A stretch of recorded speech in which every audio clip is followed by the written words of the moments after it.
सकता है इंडिया के बाद दूसरा नंबर जापान का हो जो कि ट्रम्प टैरिफ के अगेंस्ट रेजिस्टेंस शो करे, और ये भी हो सकता है जापान के बाद चाइना आए और ये पूरा जो टैरिफ वाला जो सिस्टम है ये कोलैप्स भी हो सकता है, क्योंकि इंडिया ने इसकी पहली ईंट रख दी और मे भी सेकंड जापान रख रहा है। हम इग्नोर कर रहे हैं तुम्हें जो करना है तुम कर लो, हमें मत बोलो हम ये कर देंगे, फिर टैरिफ लगाओ ना यार, किसने मना करा है तुम्हें? लगा लो टैरिफ। तुम्हें 500% लगाना है, तुम 1000% लगा के खुश हो जाओ एक बार, ठीक है लगाओ, तो हम ये कर देंगे, हम वो कर देंगे। यार दिस इज तो Pakistani behaviour, did not expect this from the government of the United states of America. कि इंडिया जो है आने वाले वक्त का जो है सुपर पावर भी बन सकता है, ठीक है, क्योंकि जो जिस तेज़ी के साथ वो बढ़ रहे हैं that is outstanding. Rating agency Fitch का जो अनुमान है वो आपको बता रहे हैं भारत की अर्थव्यवस्था दूसरे देशों से बेहतर होगी। इसकी बड़ी वजह है ठोस बाहरी निवेश का समर्थन। तो भारत अपनी पॉलिसीज को और डोनाल्ड ट्रंप की टैरिफ थ्रेट को कैसे अपनी पॉलिसीज के जरिए बेअसर करता हुआ नजर आ रहा है। और हम ये कह रहे हैं और बड़े खुश हो रहे हैं कि हम जनाब 2025 में जो है ना 3% पे ग्रो करेंगे। और भाई आपके मुकाबले में एक मुल्क है जिसका नाम भारत है, वो तकरीबन 8% पे ग्रो कर रहा है, 8% पे ग्रो कर रहा है।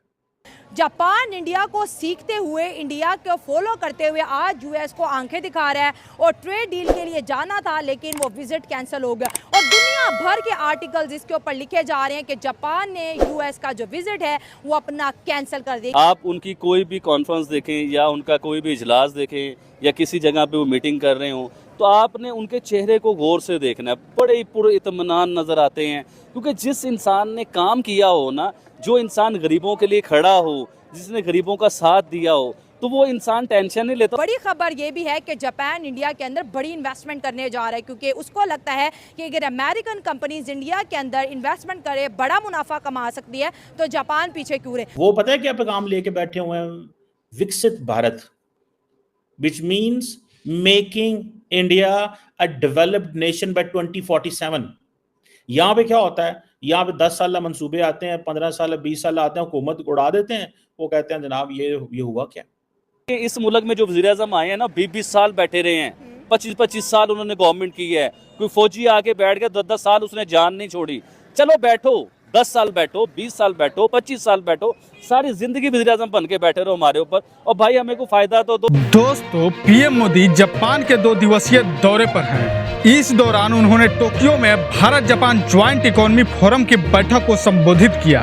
दोस्तों, मोदी ने भाषण में भारत को निवेश के लिए सबसे बेहतर विकल्प बताया। उन्होंने कहा कि दुनिया की नजरें ही नहीं, भरोसा भी भारत पर है। मोदी ने कहा कि जापान टेक्नोलॉजी में पावर हाउस है, तो वही भारत टैलेंट का पावर हाउस है। टेक्नोलॉजी और टैलेंट ही नेतृत्व कर सकते हैं। मोदी ने कहा कि भारत और जापान में सहयोग की अपार संभावनाएं हैं। दोस्तों, मोदी से पहले जापान के पीएम इसबा ने कहा कि भारत टैलेंट और जापान तकनीक एक दूसरे के लिए ही बने हैं। दोस्तों, पाकिस्तान में इसे लेकर बहसें तेज हो रही है, चलिए उसको देखते हैं। हमने ये बात कई दफ़ा आपके साथ शेयर की कि इंडिया और जापान की जो दोस्ती है वो वर्ल्ड फेमस है और इनके बीच एक हेल्दी कंपटीशन देखने को मिलता है। लेकिन आज जो है जापान की तरफ से एक बड़ी खबर ये आई है कि जापान के एक बिजनेस निगोशिएटर हैं जो कि टॉप बिजनेस निगोशिएटर, उन्होंने यूएस जाना था डील के लिए, उन्होंने अपना यूएस का जो विजिट है कैंसिल कर दिया। अगर मैं ये कहूँ कि जापान ने अपना यूएस विजिट कैंसिल कर दिया तो ये बात गलत नहीं होगी। ये इस वजह से हो रहा है कि कल जो है ट्रंप ने टैरिफ इंडिया पे जब इम्पोज किए तो जापान ने इंडिया को फॉलो करते हुए ट्रंप को आंखें दिखा दी हैं। अगर इंडिया के साथ अगर अब जापान की बात करें तो जापान और यूएस के बीच जो है $550 बिलियन की ट्रेड डील है। मतलब कि जापान से $550 बिलियन की इन्वेस्टमेंट यूएस के अंदर जाएगी और बदले में यूएस जापान के ऊपर 15% का टैरिफ इम्पोज करेगा। लेकिन जब जापान ने देखा कि इंडिया रेजिस्ट कर रहा है यूएस के अगेंस्ट, तो जापान की पर कैपिटा इनकम तो इंडिया से बहुत बेहतर है और जापान एक डेवलप कंट्री है।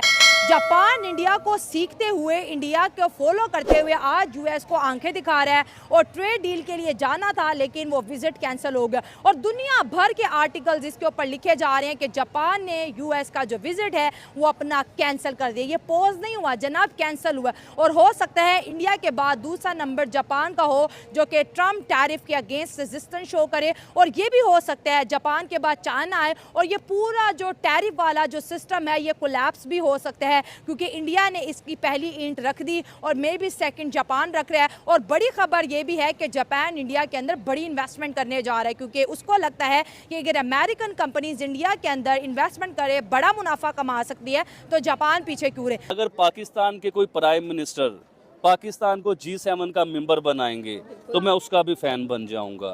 पाकिस्तान के कोई प्राइम मिनिस्टर पाकिस्तान के बीच में G20 की कोई मीटिंग करवाएंगे, चाहे वो पाकिस्तान के कश्मीर में हो चाहे लाहौर में हो, तो मैं उसका भी फैन बन जाऊंगा। पाकिस्तान का कोई प्राइम मिनिस्टर अपने लोगों को 300 यूनिट फ्री देने लग जाए बिजली के, तो मैं उसका भी फैन बन जाऊंगा। पाकिस्तान का कोई प्राइम मिनिस्टर अपने लोगों को हज़ारों सिलेंडर जो है ना फ्री देगा, तो मैं उसका भी फैन बन जाऊंगा। पाकिस्तान का कोई वज़ीर आज़म पाकिस्तान में IIT को अनाउंस करे, उसके ऊपर काम करे, कोई वर्किंग करे, लोगों को फ़ायदा दे, तो मैं उसका भी फ़ैन बन जाऊंगा। पाकिस्तान का कोई वज़ीर आज़म अपने लोगों को राशन, आटा, दाल, चीनी ये फ्री दे, फ्री ना भी दे तो इतने कम पैसों में दे कि लोगों को फील ना हो खरीदने में, तो उस वज़ीर आज़म का मैं फ़ैन बन जाऊंगा। मुझे मोदी जी का फ़ैन बनने में क्या मज़ा आ रहा है? मुझे कोई मज़ा नहीं आ रहा, क्योंकि मैं तो सिर्फ उनकी पॉलिसीज़ का फ़ैन हूँ। मैं 1000 बार ये बात करता हूँ, काम के दीवाने हैं। हाँ जी, उनके काम का दीवाना हूँ, क्योंकि हमें पिछले जब से मैंने होश संभाला है, मैंने आज तक पाकिस्तान में कोई इस किस्म का वज़ीर आज़म नहीं देखा जो आवाम के लिए सोचता हो। देखिए, इस मुल्क में जो वज़ीर आज़म आए हैं ना, 20-20 साल बैठे रहे हैं, 25-25 साल उन्होंने गवर्नमेंट की है। कोई फौजी आके बैठ गया 10-10 साल उसने जान नहीं छोड़ी। चलो बैठो, 10 साल बैठो, 20 साल बैठो, 25 साल बैठो, सारी जिंदगी वज़ीर आज़म बन के बैठे रहो हमारे ऊपर, और भाई हमें को फ़ायदा तो दो। अब आप ये देखें ना मैडम, हम लोग टैक्स देते हैं, टैक्स पे करते हैं आप लोग, आप कोई बबल चिंगम भी खरीदते हैं तो उसके ऊपर भी टैक्स देते हैं। बतौर प्रधानमंत्री पीएम मोदी की 8वीं जापान यात्रा है। स्थानीय कलाकारों ने टोक्यो के होटल में उनका गायत्री मंत्र से स्वागत किया। इस दौरान उन्होंने प्रवासी भारतीयों से भी मुलाकात की। पीएम मोदी वहां 15वें भारत जापान वार्षिक समिट में हिस्सा लेंगे। इस सम्मेलन में दोनों देशों के बीच रणनीतिक और आर्थिक साझेदारी को और मजबूत करने पर चर्चा होगी। उन्होंने रवाना होने से पहले सोशल मीडिया पर लिखा कि इस दौरे का मकसद भारत और जापान के बीच खास रणनीतिक और ग्लोबल साझेदारी को मजबूत करना है। दोस्तों, जापान के बाद पीएम मोदी 31 अगस्त को चीन पहुंचेंगे।